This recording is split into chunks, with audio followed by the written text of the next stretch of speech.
Bueno, recapitulemos un poco lo que estábamos haciendo. Una característica de la teoría de cuerdas es que no es una teoría consistente en cualquier campo de fondo, en cualquier background, solamente en aquellos que cumplen las ecuaciones de funciones beta igual a cero. Para la teoría de cuerda bosónica, en el espacio-tiempo plano, la condición de consistencia es que la dimensión sea la dimensión crítica, de igual a 26. En el gauge del cono de luz, esto apareció como una pérdida de la invariancia de Lorentz. Y la fuente de esta restricción es una anomalía en las simetrías de la teoría de la hoja de mundos. La anomalía en la formulación covariante está en la simetría de Weyl. La traza del tensor energía-momento se anula clásicamente, pero no en la teoría cuántica. En general, en una teoría cuántica de campos, una transformación de Weyl global, o sea, si tomamos el factor de Weyl constante, es equivalente a un rescaleo de las longitudes.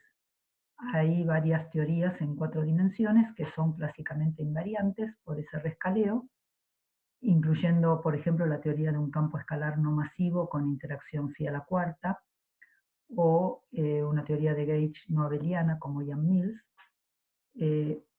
La invariancia de escala es evidente porque el lagrangiano no tiene parámetros dimensionales, las constantes de acoplamiento son adimensionales, pero las divergencias en las teorías cuánticas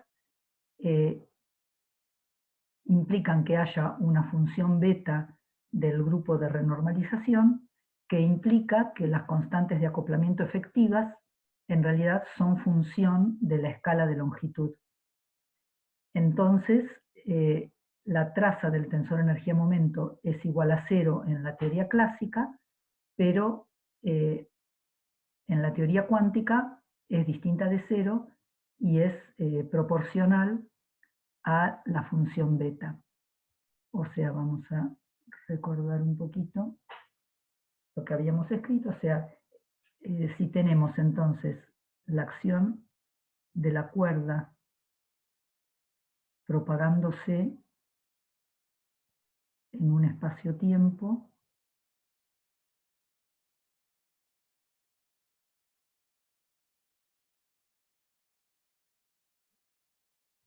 que tiene una métrica de fondo, G mon U,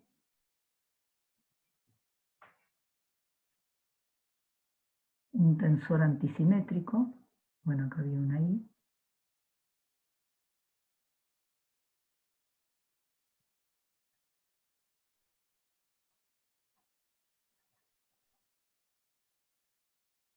y el dilatón,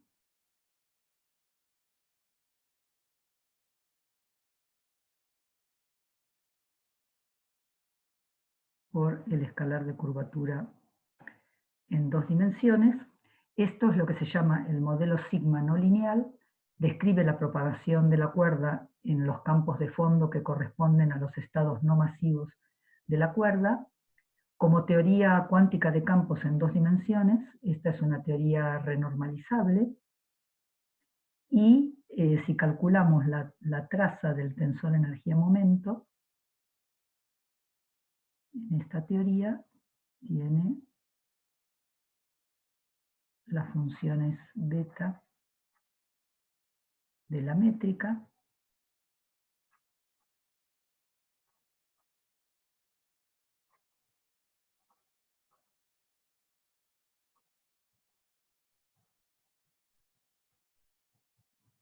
del tensor antisimétrico,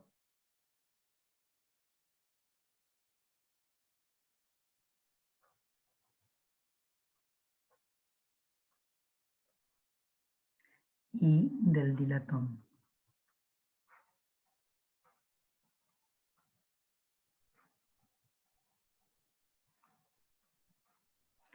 Entonces, si queremos mantener la invariancia de Weyl a nivel cuántico, tenemos que pedir que las funciones beta sean iguales a cero, y vimos que se puede interpretar estas estas ecuaciones de funciones beta igual a 0 como ecuaciones de movimiento de una acción efectiva. Estas funciones beta igual a 0, estas ecuaciones, dan también una nueva perspectiva sobre la dimensión crítica. Si miramos en particular la función beta del dilatón, esto aparece en la traza del tensor energía-momento en este último término, que es menos 1/2 beta phi por R2. Y si recordamos lo que habíamos calculado cuando vimos teoría de campos conformes, que vimos que el valor de expectación de la traza del tensor energía-momento era menos c sobre 12 por el escalar de curvatura, en una teoría de campos conformes. Entonces, si consideramos una cuerda que se propaga en D dimensiones con D distinto de 26, entonces la anomalía aparece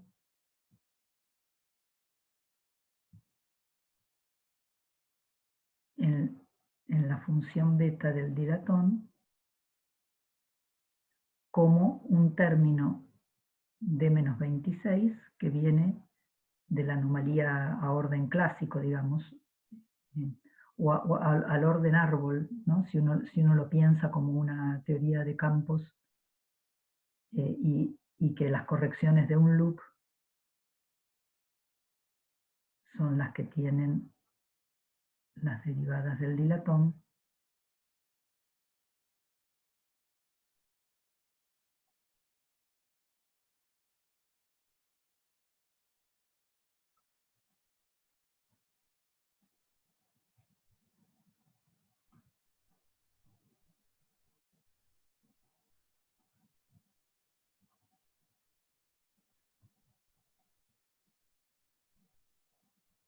O sea, esto a orden de un loop tiene que ser igual a 0.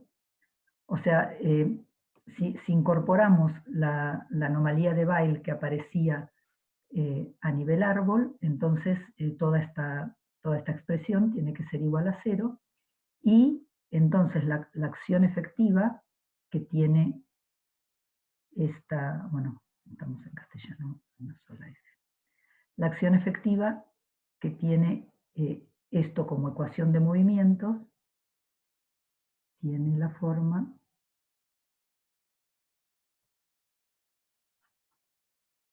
en espacio-tiempo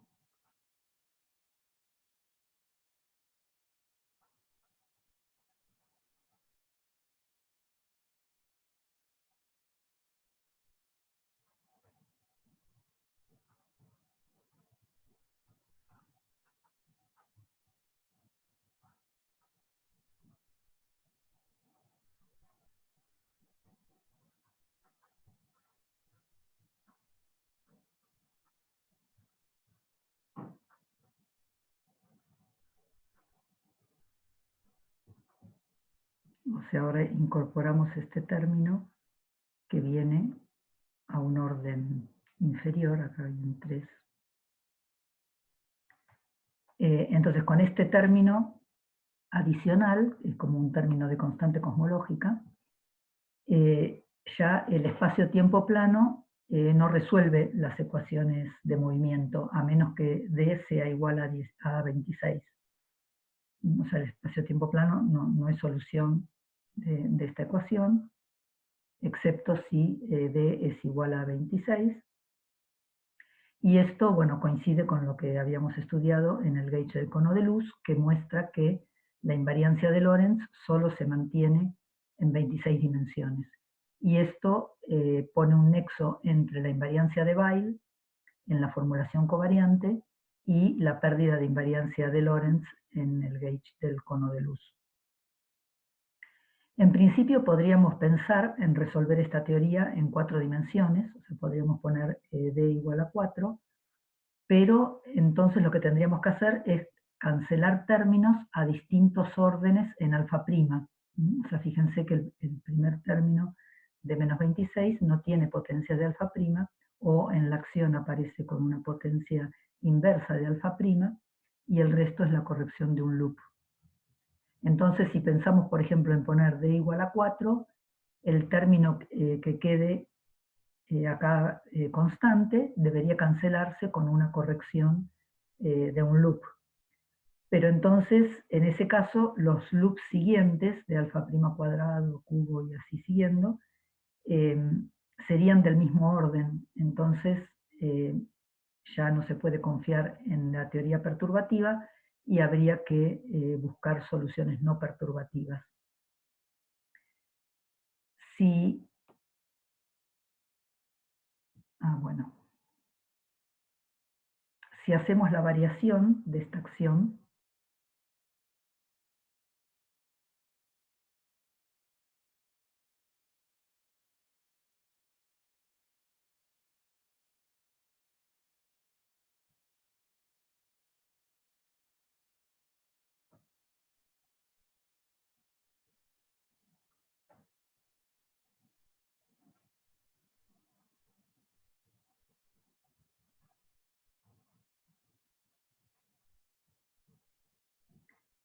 esto nos va a dar la variación de la métrica por la función beta de g más o menos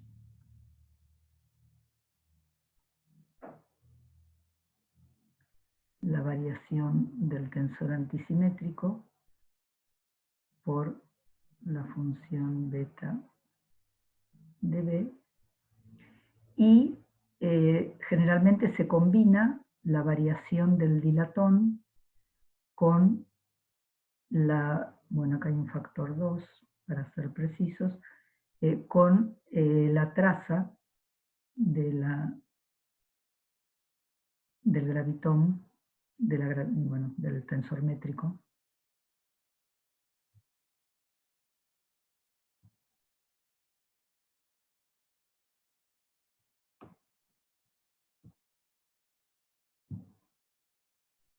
Y esto multiplicado con la traza de la función beta de g menos 4 beta de phi.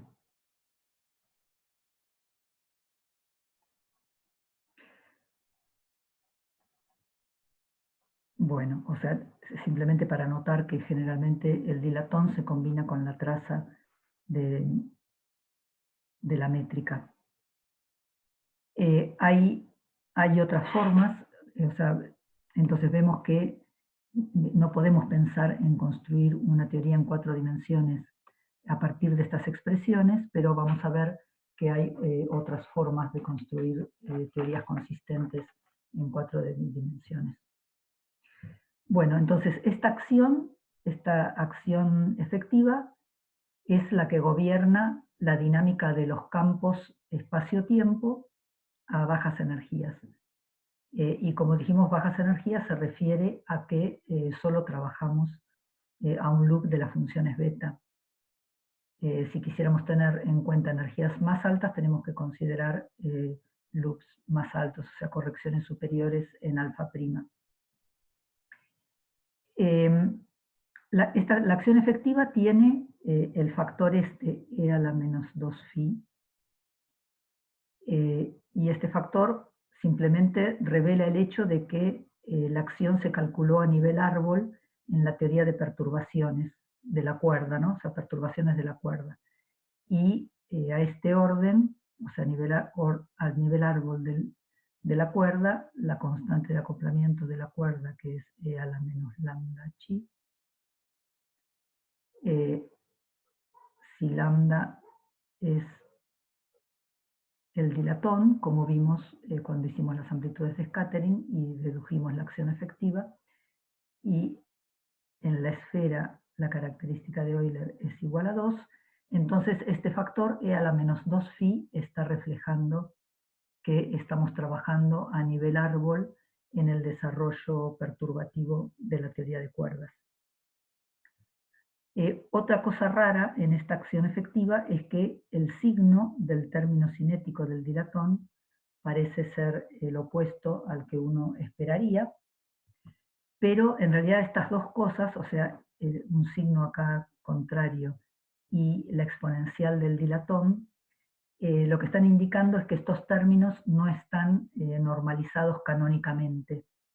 Entonces uno podría redefinir el dilatón, por ejemplo, separando, voy a usar otra hoja porque esta está ya con la anterior, entonces uno podría sacarle al dilatón una parte constante, o sea, la parte del dilatón que está relacionada con la constante de acoplamiento es la parte constante, llamémosla φ0,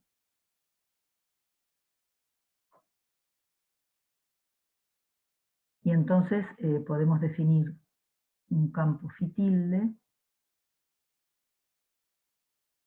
en el que le sacamos al dilatón la parte constante. Entonces, haciendo esta redefinición, en d dimensiones podemos definir una nueva métrica, llamémosla G tilde mu,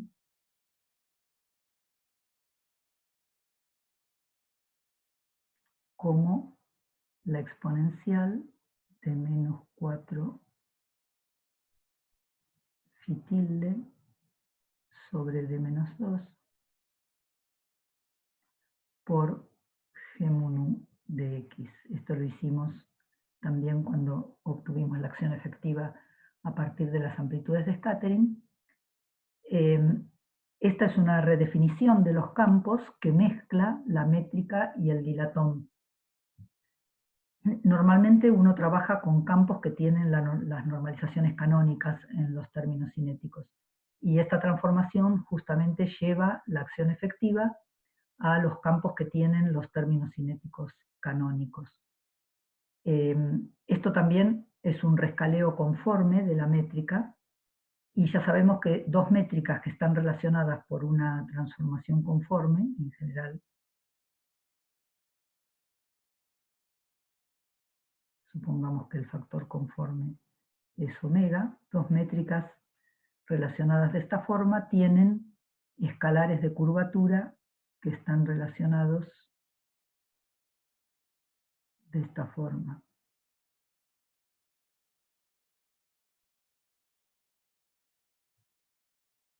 Esto ya lo vimos en d igual a 2, pero en cualquier dimensión arbitraria d,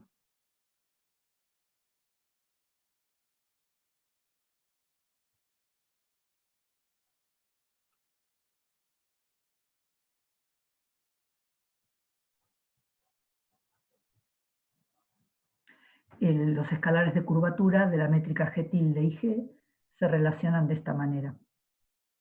Y entonces, en particular, si elegimos omega para reproducir esta expresión, elegimos omega igual a menos 2 φ tilde sobre d menos 2 y nos restringimos a d igual a 26. Entonces, en 26 dimensiones, la acción efectiva para estos campos tilde es 2 kappa cuadrado integral en 26 dimensiones raíz de menos g tilde por r tilde menos 1 sobre 12 h mu nu rho h mu nu rho por la exponencial de menos φ tilde sobre 3 menos un sexto de mu φ tilde de mu φ tilde. Entonces ahora el término cinético del dilatón tiene el signo correcto, el signo canónico, no correcto, Y una cosa para notar es que no hay término de potencial para el dilatón. Entonces, en principio, no hay nada que determine cuál es el valor de expectación del dilatón en la cuerda bosónica, y por lo tanto no hay nada que determine cuál es la constante de acoplamiento de la cuerda. Pero ahora, digamos, en esta forma de escribir la acción efectiva, el término, la parte gravitatoria tiene la forma de la acción de Einstein. El acoplamiento gravitatorio kappa cuadrado, ahora es el kappa cero que habíamos determinado antes, por E a la 2 phi 0. O sea, ponemos la parte constante del dilatón, la absorbemos en la constante de Planck, que aparece multiplicando el término de Einstein en la acción, y esto por motivos dimensionales tiene que ser del orden de la longitud de la cuerda a la 24, y el E a la menos 2 phi 0 es la constante de acoplamiento de la cuerda al cuadrado. Entonces, generalmente el término de, o sea, la constante que está frente al término de Einstein se identifica con la constante de Newton. O sea, esto generalmente es 8pi por la constante de Newton. Pero esta constante en 26 dimensiones no es la misma que en 4 dimensiones. Y a partir de la constante de Newton se define la longitud de Planck en 26 dimensiones, o sea,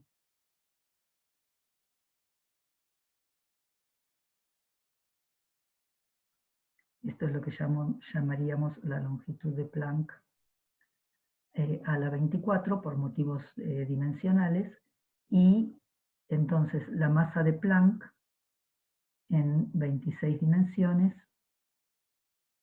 es la inversa de la longitud de Planck. Bueno, depende si uno incluye o no este factor de 8pi. Si uno no pone el 8pi, generalmente eso se llama la masa reducida. Pero bueno, hay factores numéricos de diferencia, pero los órdenes de magnitud son estos.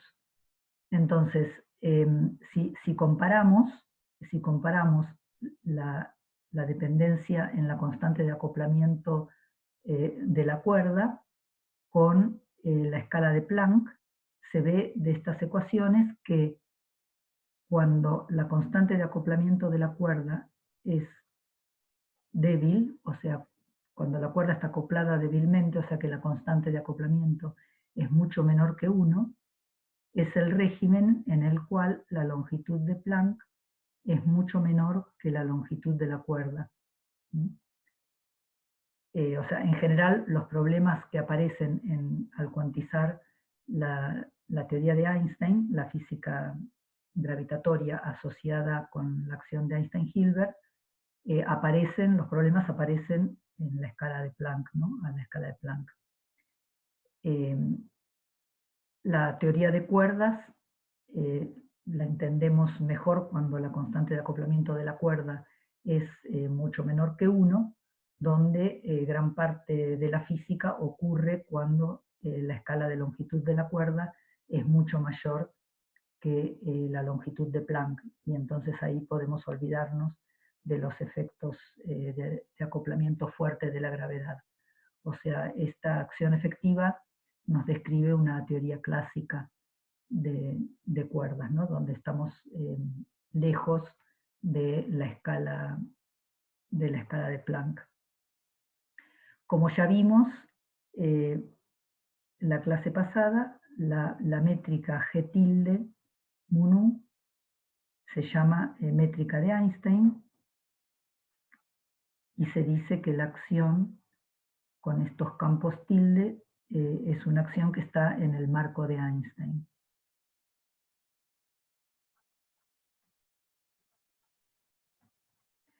En vez la métrica G mu nu se llama la métrica de la cuerda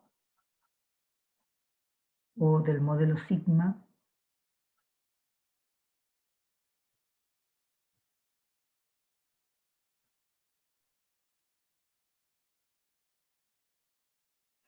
y se dice que la acción en estos campos sin tildes están en el marco de la cuerda. Por supuesto que las dos acciones definen la misma física, solo es un cambio de variables, o sea, es un cambio de una redefinición de campos, y uno puede elegir trabajar en el marco de Einstein o en el marco de la cuerda. Esta posibilidad de definir dos métricas aparece acá porque hay un campo escalar no masivo, que es el dilatón.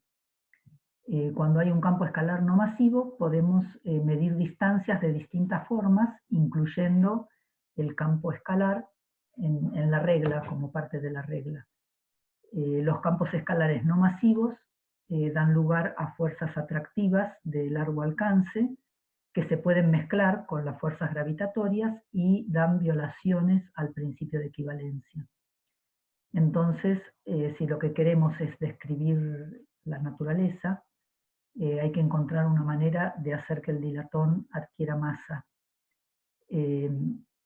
Bueno, cuando veamos supercuerdas vamos a ver que hay algunos mecanismos por los cuales en la teoría supersimétrica esto se puede hacer, pero para no violar el principio de equivalencia es necesario que haya un mecanismo para dar masa al dilatón.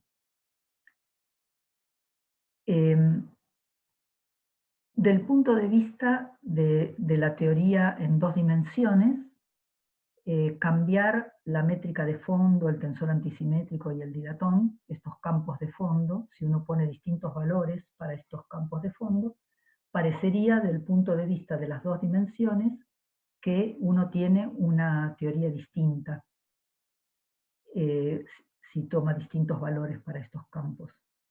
Pero del punto de vista de la teoría de cuerdas, solamente estamos mirando distintos backgrounds, o sea, distintos valores de los campos de fondo, o sea que estamos mirando distintos estados de la misma teoría. No es que hay distintas teorías, sino que hay distintas soluciones de una misma teoría. Y esto es una de las cosas que hace que sea interesante la teoría de cuerdas, por ejemplo, comparado con el modelo estándar. En el modelo estándar hay muchas constantes que no están determinadas por la teoría. Cualquier valor de estas constantes da una teoría consistente, pero en la teoría de cuerdas no hay parámetros libres. Las constantes de acoplamiento dependen del estado y están determinadas en principio por la dinámica de los campos, y esta dinámica queda determinada por las condiciones de consistencia. Bueno, por supuesto que esto lo único que hace es correr la dificultad para más adelante, porque en realidad no entendemos suficientemente bien cuál es la dinámica, o sea, todavía no se conoce toda esta expansión perturbativa y mucho menos posibles efectos no perturbativos, pero bueno, desde el punto de vista de una teoría de campos, esta es una diferencia central entre la teoría de cuerdas y las teorías de campos de partículas, que generalmente contienen montones de parámetros a determinar, y generalmente se determinan comparando con los valores que se obtienen de los experimentos. Miremos algunas soluciones de las ecuaciones de movimiento. Por ejemplo, se conocen algunas soluciones exactas. Por ejemplo, si tomamos, vamos a ver, soluciones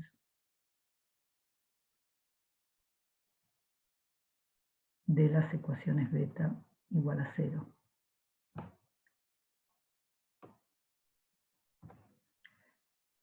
Si tomamos métrica de espacio-tiempo plana,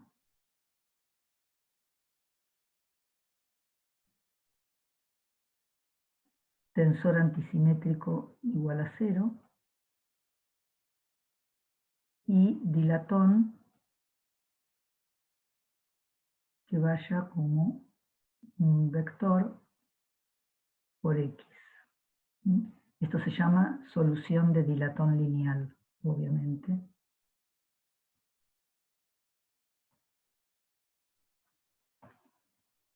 En este caso vamos a ver que las funciones beta se anulan si B mu por B mu es igual a 26 menos D sobre alfa prima. Bueno, esto se puede ver simplemente de mirar la ecuación del dilatón, ¿no? Y este resultado es exacto, o sea que la integral de caminos de la hoja de mundo sigue siendo gaussiana en esta solución, y esto da una teoría de campos conforme con carga central igual a D más 6 alfa prima B mu por B mu, y esto tiene que ser igual a 26, ¿no? Para cancelar la carga central de los fantasmas. Bueno, esta solución tiene algún interés cosmológico, o sea, sobre todo se estudiaron soluciones cosmológicas y también en dimensiones bajas, en D igual a 1 o D igual a 2, hubo varios trabajos que estudiaron esta solución. Miremos un poquito cómo es que sale esta carga central en la teoría de campos conformes, ¿no? O sea, para eso consideramos la acción de la cuerda acoplada al dilatón, que como vimos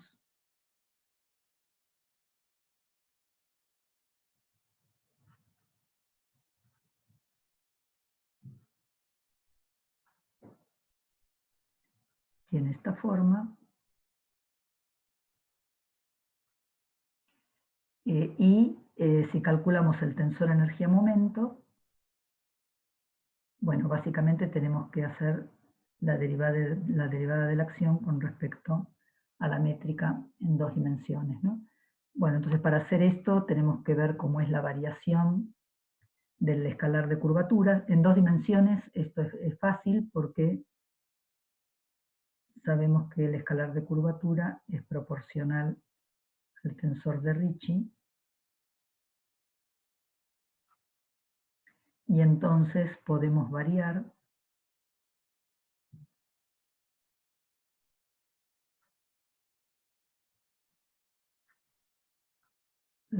la variación de la raíz de G por G a B es 0, y solo tenemos que variar el tensor de Ricci, y esto da raíz de G por G a B, perdón, raíz de G por derivada covariante de B sub A con B sub A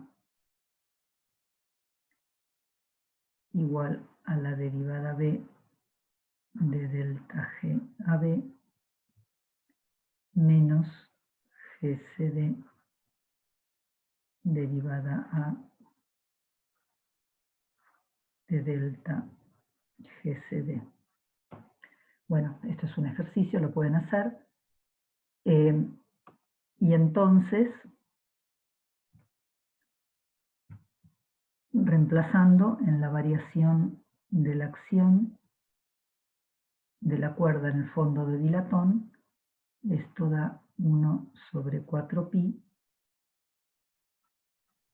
por la integral de raíz de G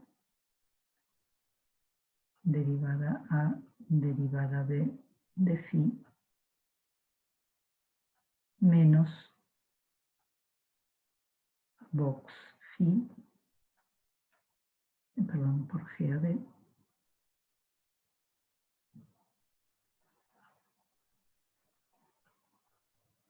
por delta G a B. Y bueno, en particular, si restringimos a las métricas en dos dimensiones que sean igual a la métrica euclídea, o sea, tomando G a B igual a delta a B, entonces el tensor energía-momento resulta menos derivada A derivada B de phi más derivada segunda de phi por delta AB. Entonces, bueno, una cosa interesante para notar es que este tensor energía-momento no tiene traza nula. Esto ya lo deberíamos haber esperado porque el acoplamiento de la cuerda al dilatón no es invariante de Weyl a nivel árbol. O sea, recuerden que por eso venía con un factor alfa prima superior a los de la métrica y el tensor antisimétrico. Entonces, en coordenadas complejas, esto es menos de 2 phi y el t barra menos de 2 barra phi. Entonces, si tomamos, por ejemplo, supongamos que consideramos el dilatón proporcional a uno solo de los campos X, ¿no? Por ejemplo, tomemos phi igual a Q por X. Este X puede ser el X0, puede ser la dirección temporal o puede ser una dirección espacial cualquiera, pero bueno, supongamos que es uno solo de ellos y pongamos Q constante. Entonces, bueno, el tensor energía-momento, si incluimos los campos, el resto de los campos escalares, el tensor energía-momento es de x de x menos q por d 2x. Entonces, con este tensor energía-momento es fácil calcular el OPE de t de z, por ejemplo, con t de w. Y podemos ver que, no lo voy a hacer, pero la carga central, que es el coeficiente de la divergencia cuártica, si se acuerdan cuando estudiamos las teorías de campos conformes, es igual a d más 6 alfa prima q cuadrado. Y entonces este q cuadrado puede ser positivo o negativo según que el dilatón sea proporcional a x0 o a algún x espacial. Y esto, bueno, se llama la solución de dilatón lineal y resuelve las ecuaciones beta, o sea, todas las tres ecuaciones beta, a todo orden. Es una solución exacta de las ecuaciones de movimiento. En toda esta discusión no incluimos el taquión. Recordemos el operador de vértice del taquión. Bueno, salvo la constante de normalización.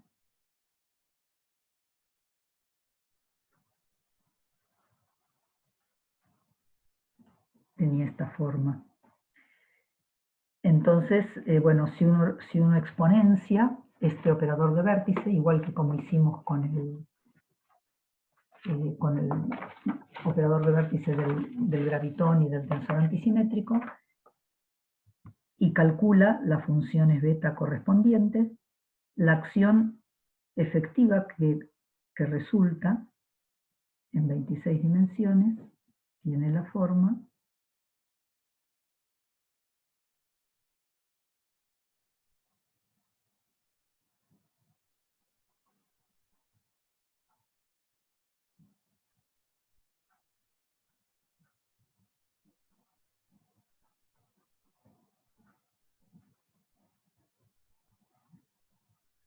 bueno, acá, perdón, en principio hay una métrica cualquiera, ¿no?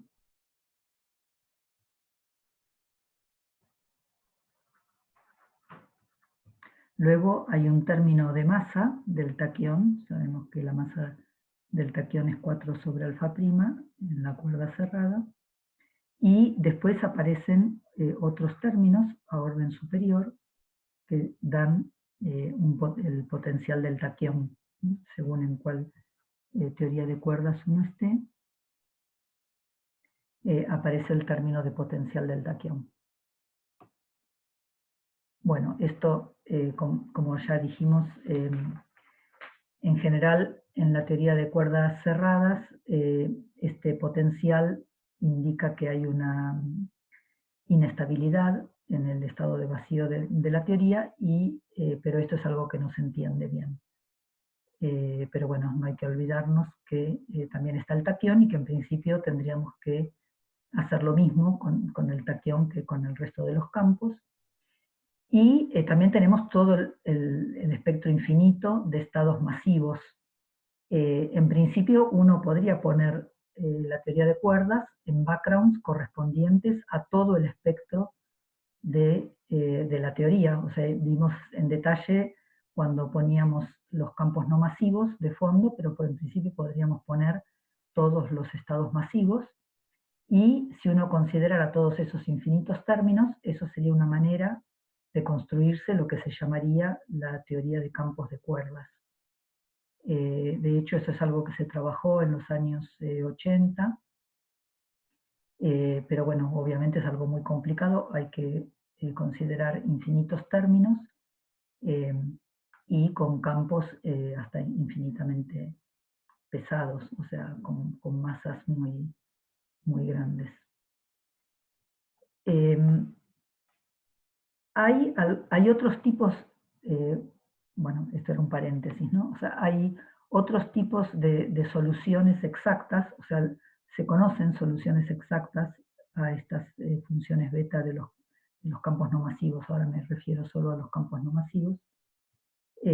Por ejemplo, se pueden considerar cuerdas en variedades de grupo. Las teorías de campos conformes asociados a estos modelos son lo que se llama el modelo de Wessumino-Witten. Lo menciono, algunos de ustedes quizás lo han visto. Estos modelos se obtienen cuando uno considera cuerdas en variedades de grupo.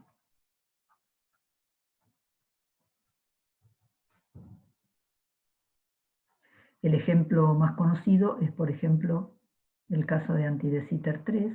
Si uno considera el espacio, este modelo en particular, digamos, si la variedad de grupo es SL2R, entonces en particular SL2R. En este caso particular, esta teoría tiene una representación geométrica. Esto no pasa en cualquier grupo, pero bueno, en particular en SL2R. Este modelo corresponde a una cuerda que se propaga en el espacio de Anti de Sitter en 3 dimensiones, y estos modelos de Wessumino-Witten tienen la característica de que se pueden resolver exactamente, o sea, son teorías conformes exactas que se pueden resolver exactamente.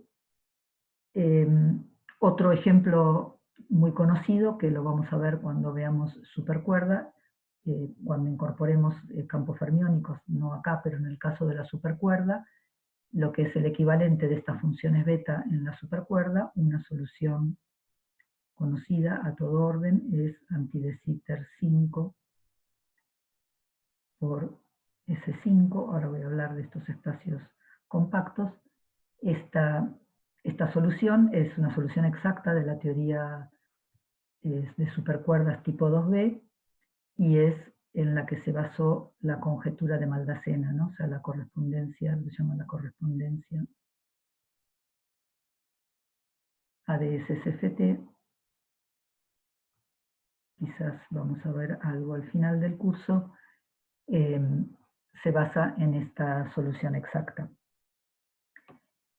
Bueno, antes de ver un poquito este tema de la compactificación, simplemente lo menciono, que en el caso de la cuerda abierta hicimos todo esto para cuerda cerrada. En el caso de la cuerda abierta hay un cálculo equivalente con un campo de gauge de fondo, o sea, si uno pone un campo de gauge como campo de fondo en la cuerda abierta, se puede calcular la función beta asociada, va a ser un vectorial, o sea, un índice mu, y esto da la ecuación de movimiento del campo de gauge sobre el volumen de mundo de una dp brana. La acción efectiva que corresponde a este campo es lo que se llama la acción de Dirac-Born-Infeld,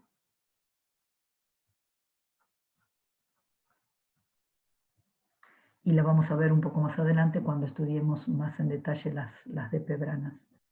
Pero bueno, menciono simplemente que si, incluso en el caso de la cuerda bosónica abierta, tenemos una función beta que corresponde al campo de Gauge. Bueno, tener 26 dimensiones es bastante molesto, pero el hecho de tener métrica, el hecho de tener geometría, da una manera natural de construirse teorías en dimensiones más bajas. En relatividad general, el espacio-tiempo es dinámico, o sea, la métrica del espacio-tiempo es dinámica, no es fija. El espacio-tiempo plano es solo una de las múltiples soluciones de las ecuaciones de Einstein, pero puede haber soluciones donde algunas dimensiones son grandes y otras son muy chicas. Por ejemplo, podemos tomar métricas que tengan la forma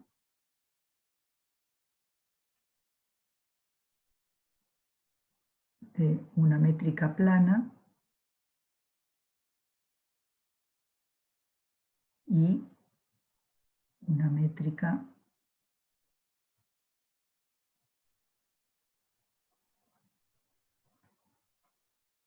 interna, o sea, acá estos índices mu y nu toman valores en espacio-tiempo, por ejemplo, de 0 a 3, y mn y p toman valores de 4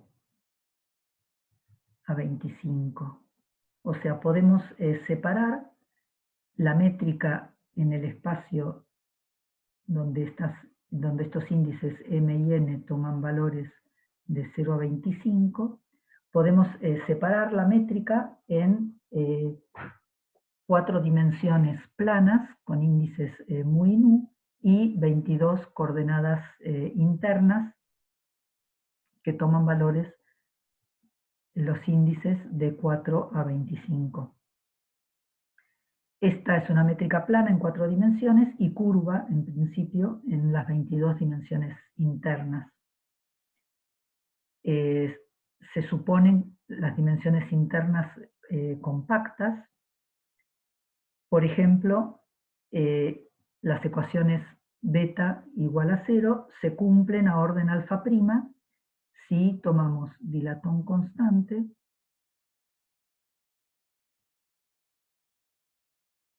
tensor antisimétrico igual a 0 y la métrica del espacio interno Ricci plana.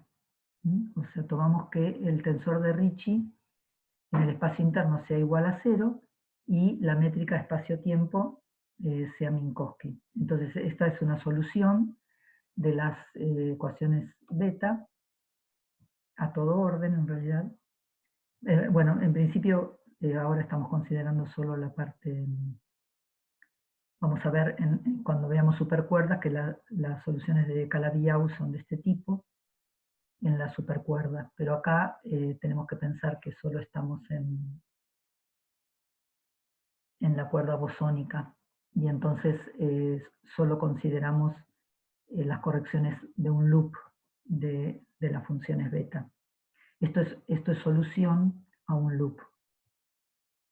Entonces, en este caso, el espacio-tiempo es de la forma M4 sería en este caso, pero en principio si ponemos mu y nu que toman valores de 0 a d-1, el espacio-tiempo es Minkowski en d dimensiones y K es una variedad compacta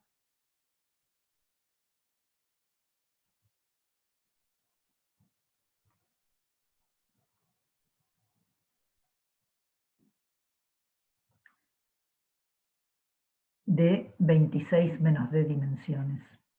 Esto sería.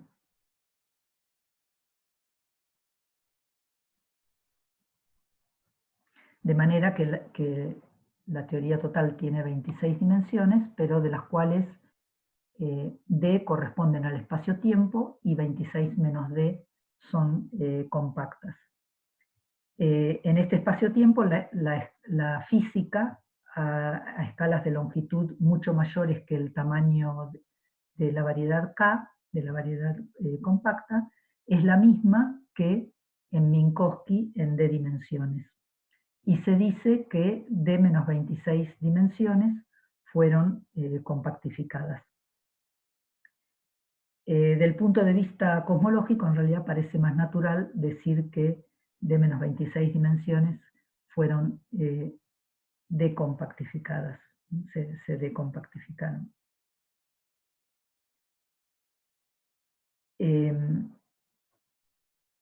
Bueno, hay varias razones para pensar que nuestro mundo podría ser de este tipo.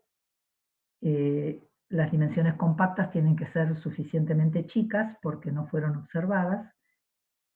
Vamos a ver más adelante que cualquier dimensión extra tiene que ser del orden de la escala de Planck, y la longitud de Planck es más o menos 1,6 por 10 a la menos 32 centímetros. Por un lado no fueron observadas las dimensiones extra, y por otro lado hay motivos físicos para pensar que si existen, tendrían que ser del orden de la longitud de Planck. Y bueno, esto lo vamos a ver más adelante. Bueno, entonces voy a dejar acá este tema. Vamos a retomar el tema de la compactificación un poco más adelante, pero a partir de la clase que viene vamos a empezar a estudiar la teoría de cuerdas en el toro. Vamos a ver un loop, los diagramas de un loop de la cuerda cerrada, que nos van a dar nuevas condiciones de consistencia para la teoría, y después vamos a volver a la acción efectiva de bajas energías y vamos a ver algunas propiedades extra que surgen por otras simetrías de la teoría. Vuelvo a repetir algo importante que creo que no sé si lo dije suficientemente, a ver si escribí acá la acción efectiva. Sí, o en esta forma o cualquier otra. Algo importante acá es que, digamos, si uno se quiere construir una acción en 26 dimensiones que sea invariante por transformaciones generales de coordenadas y que sea invariante de Gauge, en principio cualquiera de estos términos por separados, el escalar de curvatura, el h al cuadrado y de mu-phi, cumplen con esas condiciones, o sea, son invariantes ante esas simetrías. Pero el hecho de que aparezcan estos factores específicos, por ejemplo, menos 1 sobre 12 para el término de h cuadrado y menos 1/6 para el término cinético del dilatón, es algo que queda determinado por la invariancia conforme de la teoría de cuerdas en 2 dimensiones.